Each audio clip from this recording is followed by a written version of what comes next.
Hello there, friends. So today what we're going to be talking about is the 6 top income streams for upholstery. Well, you might notice that it's looking a little empty around here because we're in the process of moving to our new location at our new building. So we've already started the moving process.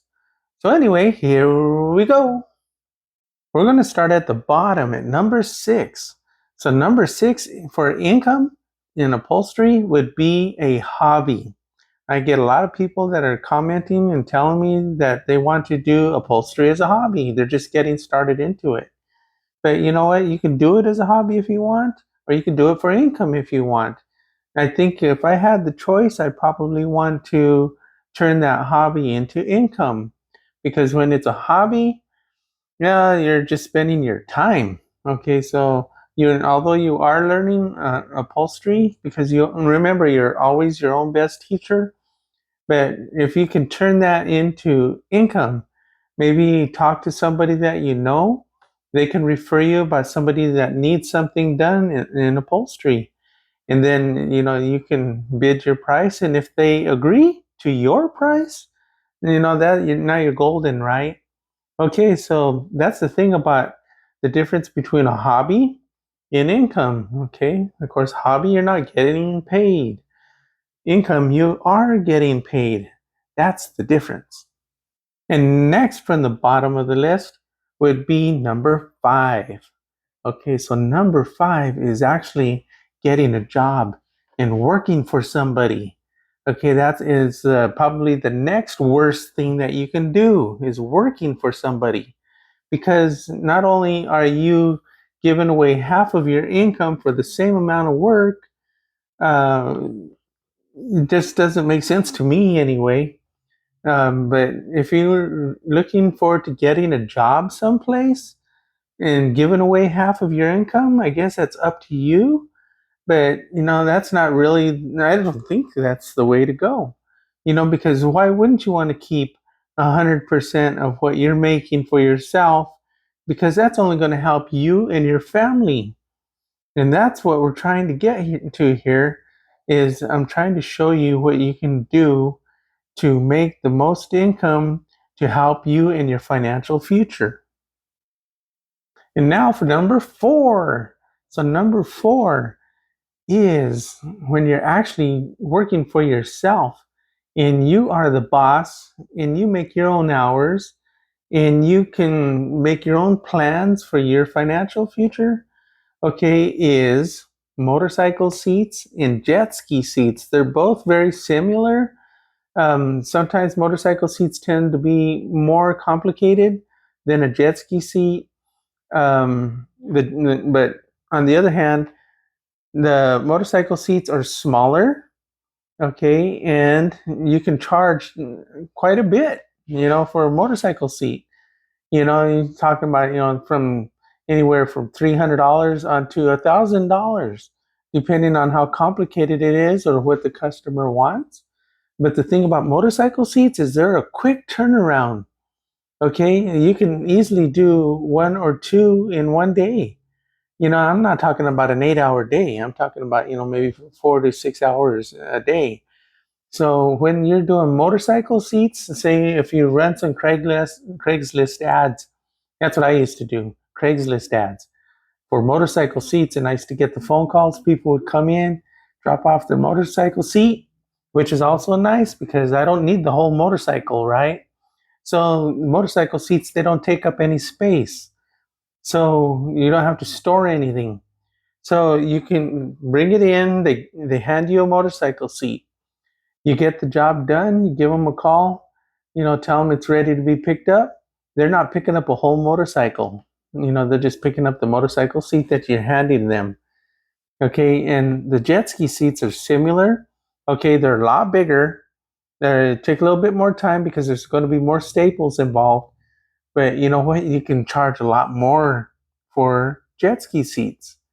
So the jet ski seat range in 2024, soon to be 2025 here, is I would say between $500 and $1,200, depending on how complex the seat cover is and maybe the materials that they chose. So those are also, easily a 1 day turnaround. So that's a pretty good income stream, I'd say. And now this might surprise the most of you is that number three is automotive and furniture. So really, in the years that I've been doing upholstery, I kind of focused on auto because I thought it was really cool for me to be working on these $1 million vehicles, the old classics back in the 1990s. But anyway, I thought I was on top of the world, and I didn't have the advice then that I'm giving you now. Okay, I just thought it was cool, right, for me to work on cars because working on custom cars or whatever, you put your name on that, and it's a special something. So anyway, I do auto upholstery. So either there's upholstery guys, there's auto upholstery guys, or there's furniture guys. Usually it's one or the other. You don't find too many automotive upholstery guys that are doing furniture, and vice versa. They usually stick to what they know. And you know what? They get so comfortable in that job that they just stick to it. And they do that same job day after day after day after day after day after day. Oh, excuse me. Um, Not too exciting. So anyway, but that's what they accept. That's their life. But there's a lot better out there, and I'm gonna let you know what that is. Stick to the end. And now would be a great time to hit that like button. So like. And I really appreciate that. It helps out my channel. It helps for my videos to reach more people like you. And now it's just getting better and better and better. Okay, so number 2 on the list is marine upholstery, doing boats. Okay, so if you have the opportunity to get in with the boat people, okay, if you live near a lake, or even if you don't, okay, and like I happen to live about 15 minutes away from Texas' second largest lake, but I get customers coming from all over the place. I have people that travel 2 hours to get to me to drop off their stuff. And that's the other thing about boats is it's also piecework. So there's always going to be cushions, and there's going to be side panels or captain's chairs. All of these can be removed from the boat. So I usually have the customers bring those in. Okay, yeah, I don't need the boat here. Okay, the only thing that you might need a boat is if you're doing carpet, or say maybe a boat cover where you actually need the boat.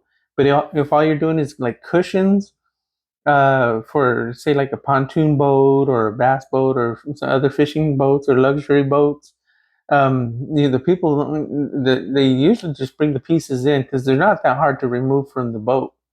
So they'll stack me up with anywhere from between maybe 6 pieces to the other day I did 14 pieces. But the reason I keep saying pieces is because that's how I charge. I charge by the piece. So I take out my calculator and say this cushion here is 375 bucks or whatever. And then it really doesn't matter the size. Okay, it could be a small one, it could be a larger one. Okay, you can charge more for larger ones, which I do. It's about the same amount of work as doing a small one. So you got the same amount of labor in there. You might have a little bit more materials, but that's not a big deal. But anyway, I pull out my calculator and I say 375 for this one, 475 for this one, 575 for this one. Okay, 775 for this one. Okay, add it up on the calculator, and it ends up being 3 or 4 or 5 or 6 or $8,000. Okay, so this is what I'm talking about now. Sometimes you get some cushions that are the same, and it gets a little mundane because you're doing 4 cushions of the same thing. But once you get past that, sometimes the other cushions are different in shape or size. But it keeps the blood flowing, right? Keeps things exciting. So, you can tell I'm getting a little excited now. Okay. So, boat and marine upholstery. Okay, don't overlook that. Even if you're paying, $3 more a yard because it's marine vinyl, that's nothing. Okay, don't even think about that. But you know what? If you got 2 or 3 boats lined up in your shop, and you have pieces sitting here for one boat, pieces sitting here for one boat, pieces sitting here for one boat, now you're banking. Okay, so I'm telling you, don't ignore boats.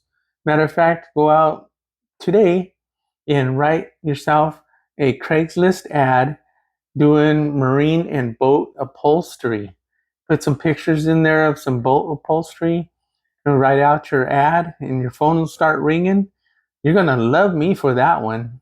And I'm going to tell you that there's a loyalty factor when it comes to boats. Okay, because there's going to be a boat community out there, especially if there's a lake. Everybody knows everybody. So you know what? You do a boat job for somebody and it's beautiful. That person is going to refer you to their friend who has a boat that needs upholstery. And that's how it works. It's like chain reaction, right? So boats, I call them boat people or lake people. They're my best friends. So that's who you really want to keep happy, keep a good reputation, and you'll never go hungry. And now we've reached number 1 on the list. So my number 1 thing on my list for making the best income for your life and for your family is, come on, come on, wait for it, wait for it, aircraft. Okay, so aircraft is my first choice and best choice for the best income. Okay, so if you can get into the aircraft community, okay, that's similar to the boat community. Everybody knows everybody. And you know what? Um, these people are willing to pay pretty much anything to get their aircraft rejuvenated, to get the interior done. And really, pretty much, money is not an object. So you can pretty much just name your own price. And you know what? If they accept that price and you guys shake on it, then you know that's a great deal, right? Okay, so aircraft. Okay, there are some different requirements for aircraft. So the FAA has what they call a burn test. So the materials that you use for aircraft have to be certified burn test, and it comes with a certificate that you hand over to the aircraft owner. They put it in their logbook, so that way they know that it has the correct materials in it. Other than that, you're pretty much free to do whatever you want to do as far as design. You can change the design if you want to. You can change the look and colors of materials. But as long as you have those burn test samples for your customer. But I'm telling you, aircraft. Okay, this guy knows this guy. This guy knows this guy or gal. This guy or gal knows this guy or gal. And you know what?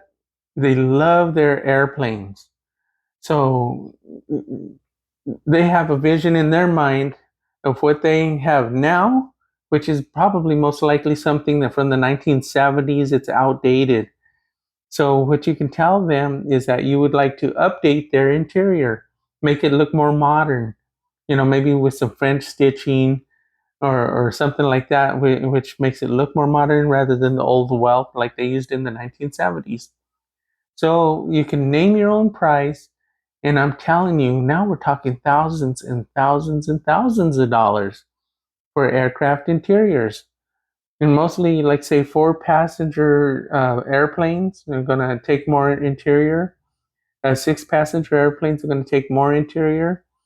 But recently, I did a 2-passenger aircraft, and you know, I named this price, and he went for it, and he was more than happy to pay it. I'm telling you, my number one is aircraft. But you're thinking, where am I going to park an airplane, right? Okay, well, it's the same thing like the boats. Okay, they just pull everything out of the airplane and they bring it to you. So you just have pieces laying around in your shop. You don't need the airplane. Well, until next time, we'll see ya.